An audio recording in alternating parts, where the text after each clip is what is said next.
Moment, il se trouve qu'en 1953, le serial de Captain America a tellement mal marché, 10 ans plus tôt, qu'on se dit il a tellement mal marché, personne ne l'a vu, ressortons-le au cinéma. Ce qui est une génie, bravo la médaille à celui qui l'a eu. Et donc, Marvel se dit, ben on va essayer de faire, on va essayer de profiter du succès de ce truc-là. On va ramener nos personnages. Et puis en plus, il y a une vague tentative de dire, ben, si Captain America marche bien, on fera aussi un film sur Submariner, sur le Prince des mers, ce qui aurait été phénoménal à l'époque. Et donc, on se dit, ben, on va relancer nos héros. Alors, allons-y gaiement, les héros sont dépoussiérés, on découvre que Human Torch avait été tombé en panne, il se réactive, il était enterré au fond d'un désert, Captain America était devenu instituteur, donc il dit, bah non, les communistes sont là, il faut repartir un petit peu au charbon. Et d'ailleurs, on retrouve les anciens nazis des années 40, c'est Crâne Rouge, dans les années 50, il est devenu, comme par magie, communiste. Tout ce qui mousse pour que, voilà. Et on a aussi des personnages originaux tels que Marvel Boy, enfin la matérialisation de cette marque qui est avant, ou Venus, qui est, vous l'aurez compris, la déesse de l'amour, mais qui lutte un petit peu contre des gangsters ou contre des menaces, des fantômes, ça dépend des épisodes, et de ce qu'a mangé le scénariste, je pense. Bon, bah, le serial en 1944 il n'a pas marché, en 1953, 10 ans plus tard, enfin 9 ans plus tard, c'est pas ce qui va marcher non plus, donc la résurrection des héros Marvel va faire pchit, et en moins d'un an, on va retourner dans les livres.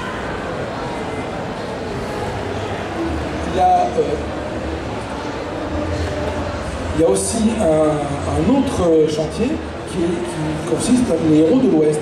Que le western étant très populaire au cinéma à cette époque-là, et bien logiquement, dans la suite de la philosophie qu'a animé Marvel depuis le début, Martin Goodman et ses équipes se disent on va faire du western en BD. Et donc, c'est assez rigolo d'ailleurs parce que là-dedans, vous trouvez là aussi des prototypes de Marvel. Dans ces aventures de cow-boy ou des choses comme ça, vous trouvez par exemple à un moment un personnage qui s'appelle Hulk. Un gros cow-boy baraqué bien balourd.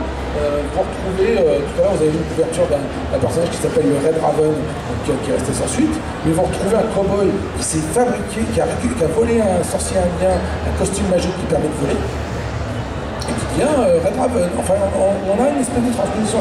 Ces gens qui écrivent des scénarios, qui ont commencé à écrire des scénarios de super-héros, quand ils arrivent dans les années 50 pour faire du western, ils écrivent de la même manière. Et on trouve un petit peu une espèce de chaînon manquant.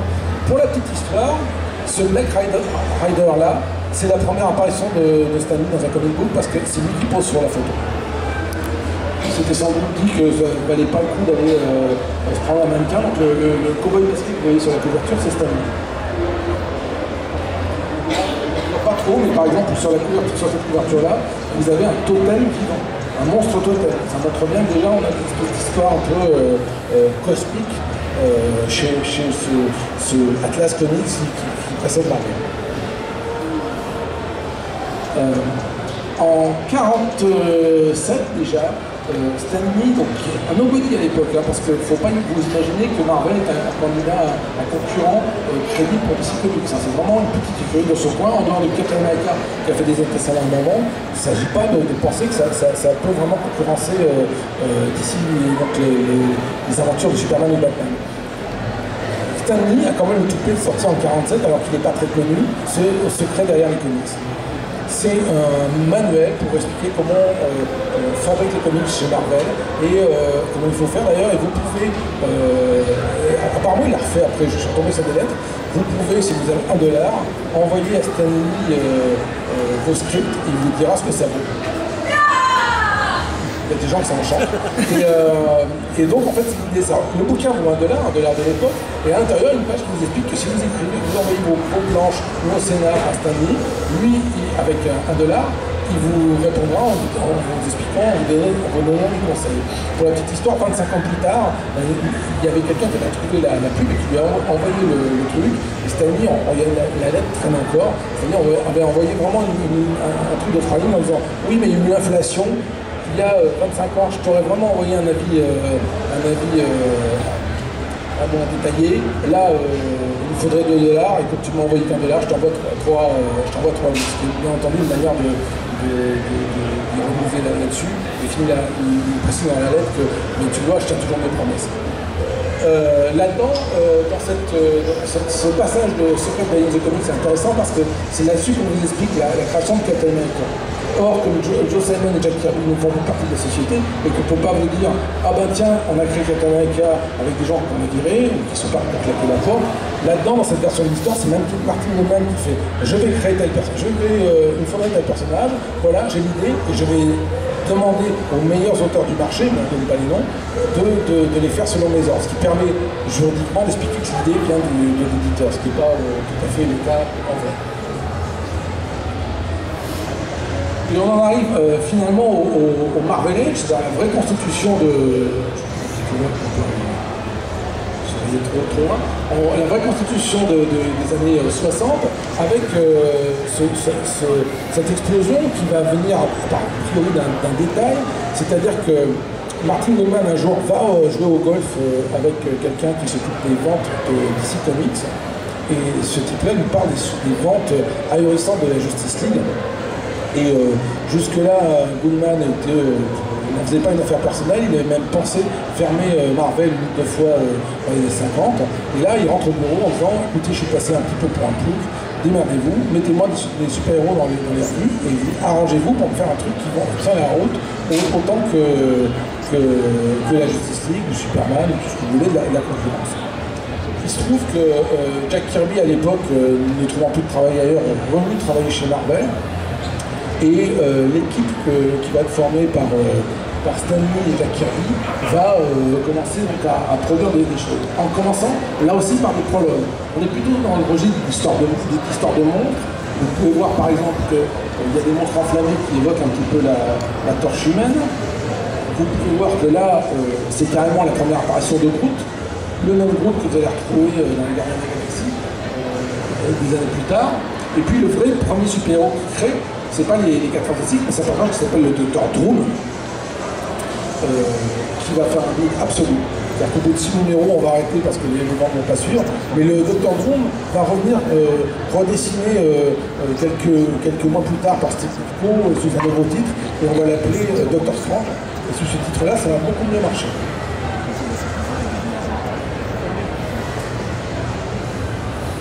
Et ce qui va vraiment relancer, c'est les 4 fantastiques.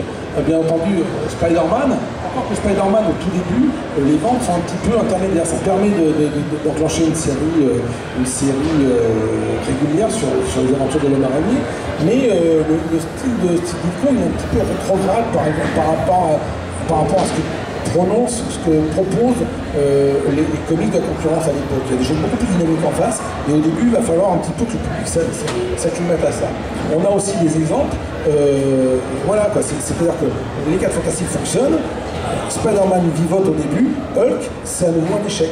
C'est d'ailleurs le vrai premier échec reconnu de l'univers Marvel, c'est qu'au bout de 6 numéros, on arrête, parce que là aussi les ventes ne sont pas là, et il va falloir attendre une seconde chance pour que la créature revienne et qu'elle soit enfin commercialisée, qu'elle trouve son public avec succès.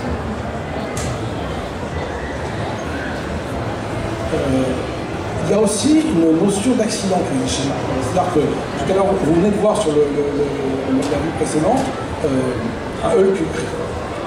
En fait, ce qui s'est passé, c'est que le premier épisode, Hulk est vraiment gris. Simplement, ils sont partis chez l'imprimeur, le premier numéro est imprimé, ils se sont rendus compte que la trame gris, avec les presses de l'époque, ça ne marchait pas. C'est-à-dire que le monstre était tout pâle dans certaines pages, et pratiquement sombre dans d'autres, ça ne collait pas.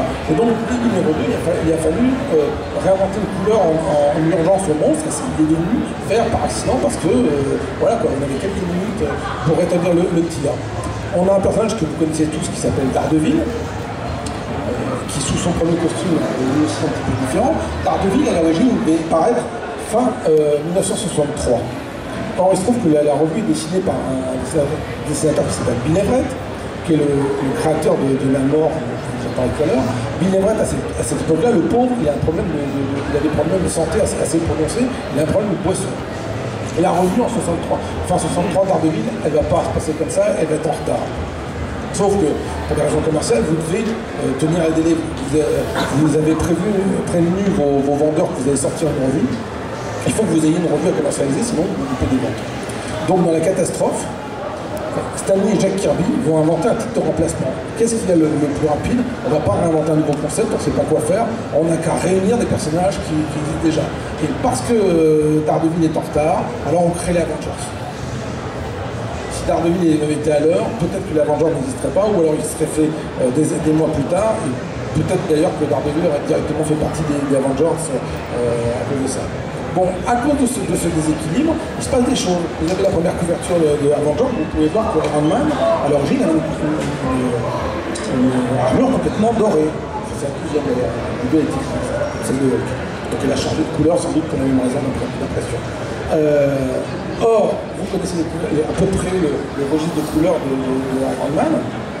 Il y a une sorte de buste rouge, les membres dorés, des grands rouges, et accidentellement ils vont se rendre compte qu'en fait ils viennent de faire le même costume que Daredevil, si c'était que Daredevil c'est du tissu, mais c'est la même disposition avec des couleurs. Donc il va falloir dans l'urgence au numéro 7 corriger le costume de Daredevil, et on va donc créer un nouveau costume rouge, par conséquent à cause de l'armure de Iron Man. Ça vous montre un petit peu le côté complètement empirique de la chose, comment plein de personnages, plein de figures connues de Marvel ont été créés dans une prise d'édition de quelques minutes parce qu'on a l'imprimeur au téléphone ou parce qu'on a un dessinateur qui est malade et qui ne peut pas assurer. On a aussi un discours social. C'est-à-dire que ça, c'est autant on peut discuter des mérites de Stanley qui a souvent n'a été au mieux que le co-scénariste parce que ses dessinateurs produisaient une bonne partie de l'histoire, autant il y a une vraie volonté sociale chez Marvel qui ne se retrouve pas chez les éditeurs de l'époque. Il faut comprendre que chez DC Comics à la même époque, par exemple, il y avait des aventures où des scénaristes et des dessinateurs mettaient des héros noirs ou des personnages secondaires noirs, et les éditeurs disaient non, et repassaient, enfin c'est presque ridicule, mais repassaient à coups de blanco les personnages noirs pour que le lecteur ne se rende pas compte de ce qui était prévu au départ. Les personnages noirs étaient proprement blanchis par les éditeurs de DC Comics. Ce qui n'était pas le cas chez Marvel. On va avoir assez rapidement de Black Panther, et puis on va aussi avoir des personnages qui dénoncent le racisme et le fascisme. Là par exemple, vous connaissez tous Hydra, alors ça c'est la version comics. C'est pas un personnage qui a une bras, c'est plus derrière en fait l'espèce de côté pop girl du fascisme. Et il y a plein de personnages, plein de menaces comme ça chez Marvel, et on peut s'imaginer que les auteurs de Marvel créer chaque mois des nouveaux comploteurs, des espèces de variations, un hydra violet, un hydra rouge ou jaune. En fait, c'est beaucoup plus simple que ça. C'est par exemple, certains d'entre vous connaissent peut-être l'Empire Secret, ça a fait l'objet d'un crossover il n'y a pas longtemps chez Marvel, édité chez Panini.